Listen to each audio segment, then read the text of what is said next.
Do you just want to see something that is cool or what? So the guy that sold me the helicopter, I said, you know, will you give me at least a few hours of lessons if I buy this thing from you? He said, absolutely. So he has met and exceeded my expectations by far. And he goes, you know, now that it's yours, if you are getting an itch to fly it, you haven't got a CFI yet to come train you and all that stuff, you know, I'll see what I'm doing. If I'm not doing anything, maybe I'll go, I can go fly with you some more. I said, oh, cool. So we talked recently. Today was the day. Let's go.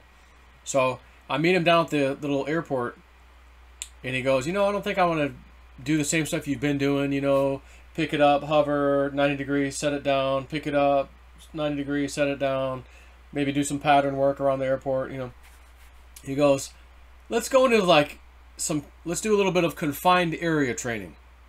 He goes, let's go down by the Skyway Bridge and do a little work around there. And I'm like, out by the Gulf, on the Gulf. Yeah, all right. Sounds fun. Let's go. So we went out there in the heli, and he's having me doing these, confined. That's the target. It's not like a runway where you can just keep going. Oh, I missed it, or I'm a little short. Doesn't matter. I'm on a runway. No, you kind of got to aim at that spot, and that's where you're gonna put this thing down. All right. You don't want to lose airspeed. You got to keep your airspeed decently up and make it happen. So it was a little, it was some work to do it, but I took a few, maybe 4 or 5 times, and I'm like, okay, I mean, it's not the most perfect thing you saw, but it works. It was actually not bad. So I'm like, oh my God, we're leaving, and I forgot to video record all of it. I had a GoPro on my chest. I'm like, well, we're flying back now. Might as well turn it on. Straight level flight, practically. It's like whatever. But I want to show you. So there's a little history in this story too. So on this particular helicopter, it's a Schweitzer 300C, also known as a 269C, and the pilot is in the left seat, and the co-pilot or whatever passenger would be in the right seat on this particular model. Some helicopter brands are like, no, the pilot's on the right side, whatever. But not in this one. So we're on the left side. I'm flying this thing, and so I got a little footage to show you, and then I'm gonna fast forward, and I'll let you can hear what it sounds like inside.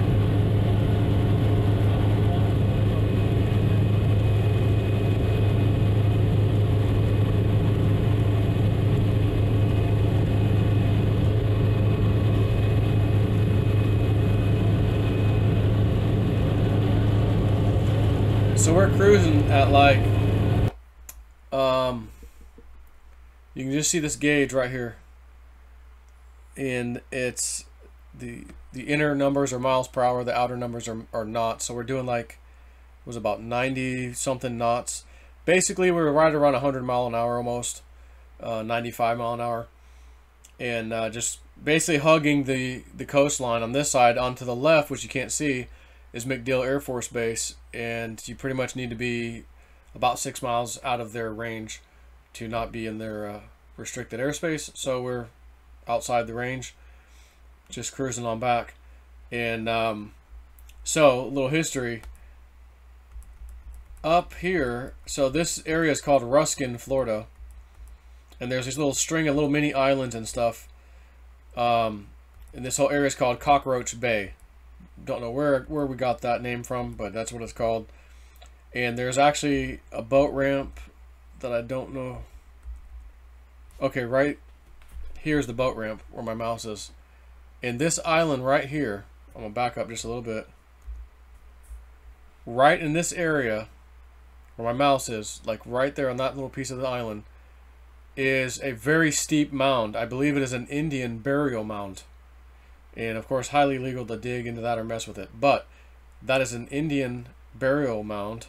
And just up here where I'm going to show you is an Indian maiden mound. So on the maiden mounds, they would eat and hang out and do stuff, not burial. So this right here is called, I think, Little Cockroach Island, I think. or Little Cockroach Key, Little Cockroach Island, something like that. And these are not connected. There's actually a space in between these. Just FYI. So see this weird coloration right here in the middle, the bottom. So I don't know if I can, because I'm just flying over it. I'm just gonna get as close as I can before it disappears in the video. See some birds flying. Okay, so right here you can see there's like the regular trees, but then right here there's something interesting going on in the middle, right? So this is the Maiden Mound. Now this mound has what they call gumbo limbo trees, and they're very smooth bark, big fat, big tree, but they're not native to Florida. Supposedly they were brought in 1,000 years ago from India or something, you know, I'm not even sure. But there was a treasure hunting story a long time ago, and I was told there was a pirate in the area. I don't know what time frame. I think it was the early 1800s, actually, to tell you the truth. And his name was Ben Margoza, and off to the right again is Ruskin, the town of Ruskin, and it's just fields over here to the right. And supposedly that was like his home base to start with, and he came over here under British flag or whatever. And they're saying it was probably him that hid these silver bars on this island. So I went there, and this was like years and years and years ago, on a little jet boat I had. And I, you know, me and a couple friends, whatever, were exploring. And as soon as if you, anyone who's interested, if you have a boat and you want to check this out, if you come in where my mouse is, make it a little bit right, like you're gonna, you know, if you could come on land, you'd come like this, so you're gonna face this way. And you just walk straight up, you'll see right off the bat one of these big trees I'm telling you about, and it has pirate markings and things in the tree. And you can tell this was done a very, very long time ago, because the tree grows out from the damage. And you're like, whoa, that's clearly very, very, very old. I don't know what the markings meant. I had no idea. However, right next to this tree was a big, like 6 foot by 5 foot deep, maybe, hole. And I'm like, well, someone's dug here, you know, and it's right next to this tree. So I'd heard later on, after I talked to some people that were like treasure hunters, they had said, oh, these either brothers or cousins or something in the 1960s went to that island, and I don't know how they knew to dig there or whatever, but maybe they just decided to. Maybe they had a metal detector, not real sure. They dug out a whole bunch of really big silver bars. That's the story. Can't prove it. You're not going to find anything on this online. You know, something like that would have been hush-hush anyways. It's not like it was a major discovery and it went on the news, from what I understand. And I was always told by the guy who told me this, he's like, if you ever go back there, go to this top part of the island here, and like it's a slight hill-ish, not really a hill, but just more, you know, clearly you're higher elevation than when you just got off the boat, kind of a thing. And he goes, if anything, I'd metal detect or mess around over there and see if you get anything. But FYI, there are old metal rusty soup cans. You can see where people have come to this island and dug, and like, you know, they dump their trash soup can stuff in there, and so like you're in a metal detector, forget about it. It's awful. But again, this whole little green spot is several of these trees, and there's some other ones further back in there. And I went up to them and looked around, and I thought they were interesting too. Now, interesting, the one I was telling you about with the hole in it on the ground, a friend of mine, Mark, climbed the tree and was now up on top of one of the big branches looking down at us. And he goes, hey, there's marks up here too that you can't see from the ground. I go, oh, no kidding. So that was interesting. First time we ever knew that. He just decided to go up there and check that out. So anyways, that was pretty fun. I'm not going to lie. It's fun flying that thing anyways. Just even doing basic training stuff, you know, in that helicopter at the airport. You're not really leaving. We're off in the field in the corner doing little maneuvers. And then okay, let's go taxi and take off. Go around, do the pattern work, come down, land, you know. Okay. And he's like, let's go out to the bay. I know some islands out there that we could just, you can touch, and, you know, we could actually set it down if we want to, you know. Okay. And unfortunately, I have no video footage of it. I'm going, oh, I forgot all about that stupid thing. I had it on my chest, and I never turned it on and hit record. So on the way back, I'm going, oh my God, the camera. So at least I'll get some footage, you know, on the way back. So, and the funny thing, I don't think I recorded. Let me just fast forward when I turned it off.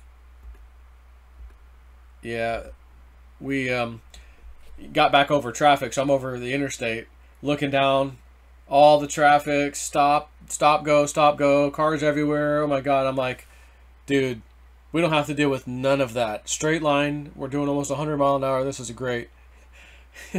He goes, I know, it's awesome, isn't it? Of course, it's slightly expensive. You know, fuel's like, where this airport is not 5, but it's like 4 something a gallon right now, and that's low lead, 100 low lead, which is what this takes. And you do have to factor in, well, what about maintenance? You got to do a 25-hour, a 50-hour, a 100-hour, a 200-hour, and there's other ones, you know, where you take it to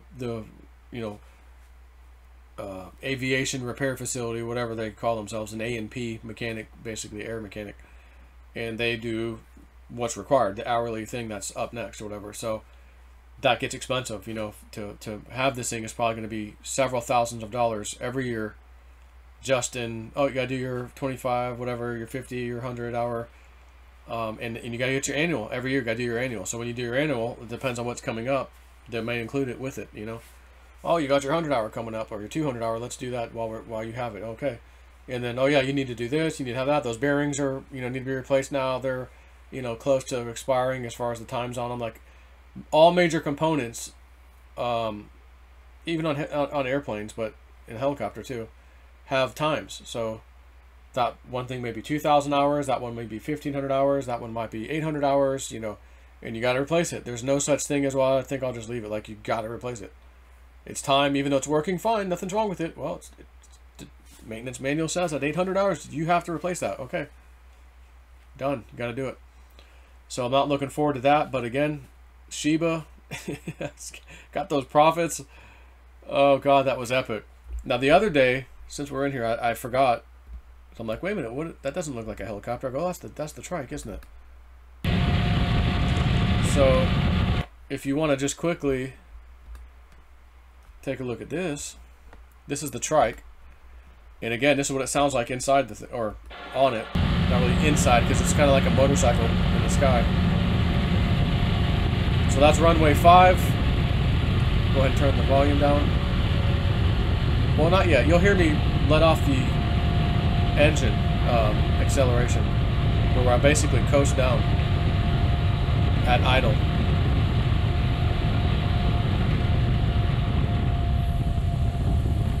Alright, so I'm at the right altitude. I can basically kill the engine. It's just at idle. I'll turn that off.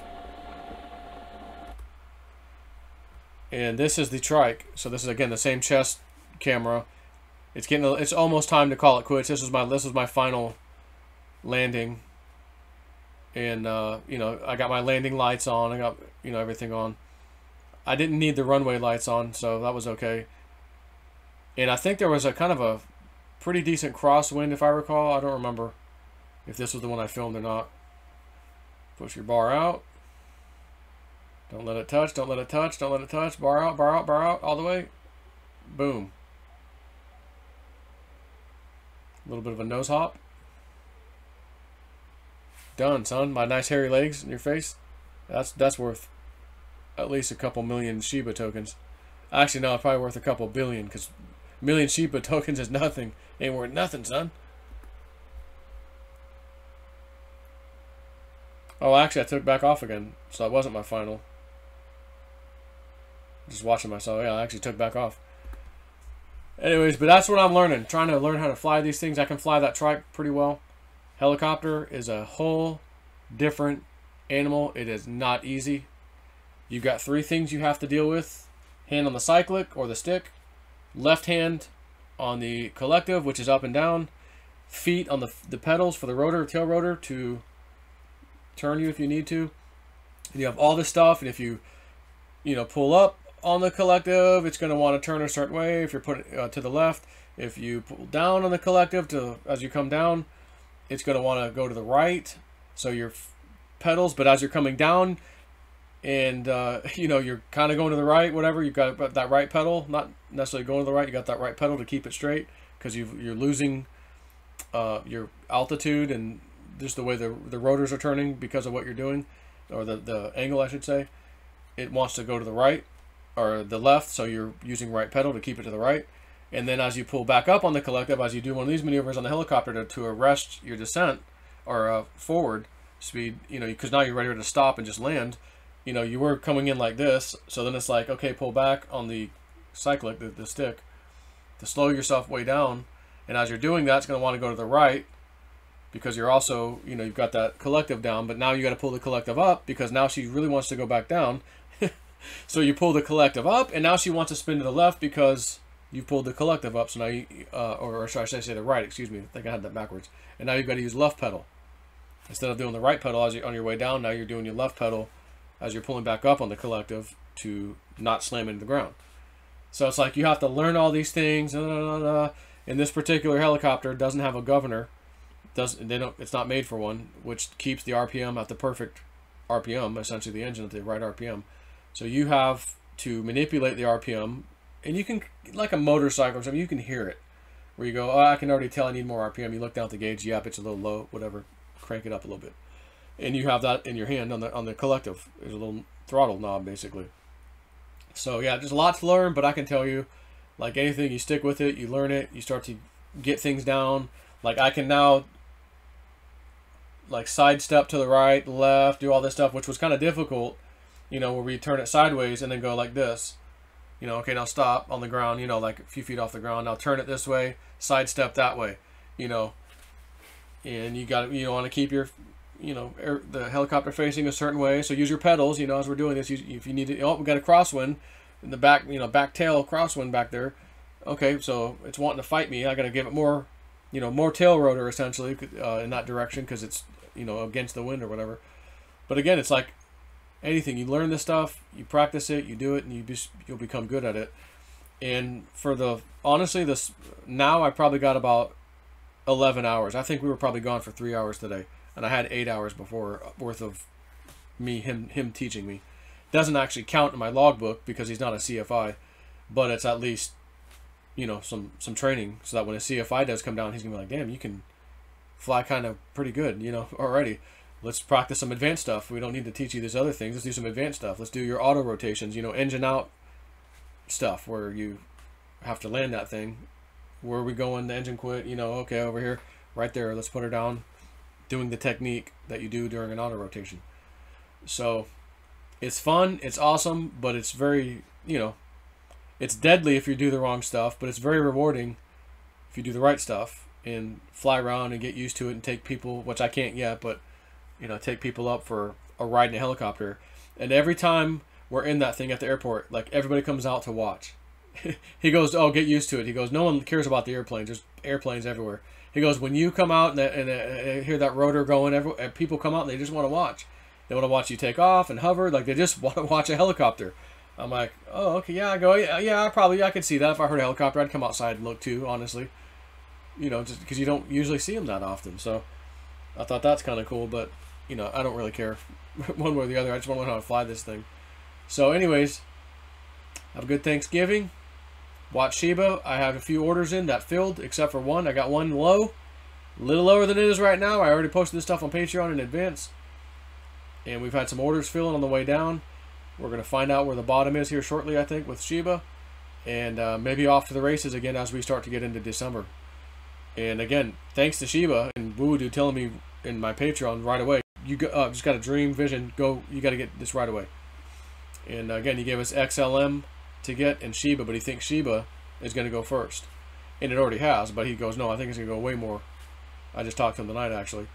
And I think it'll go way more first than XLM. I go, okay, which would be awesome, because if it does, and we take profit out of Sheba, because XLM has barely done anything, let's say, and we dump some of that profit, or if you want to get crazy and dump a lot of the profit in XLM, and then all of a sudden it starts running up, oh my God, it's epic. Doesn't matter what coin you're in. If you put some of that one, it rides up. Boom, take the profit. Oh, put in that one. Now that one's riding up. Doesn't matter if you were waiting for that initial coin. And who cares what coin? If that one's riding up and you can bounce from coin to coin, oh my God, it's epic. But it's got to be a coin that has a lot of volume and, you know, that sort of thing. So both XLM is fine with volume, and so is Shiba, of course. So let's see what happens. Again, happy Thanksgiving, and I'll see you guys on the flip side.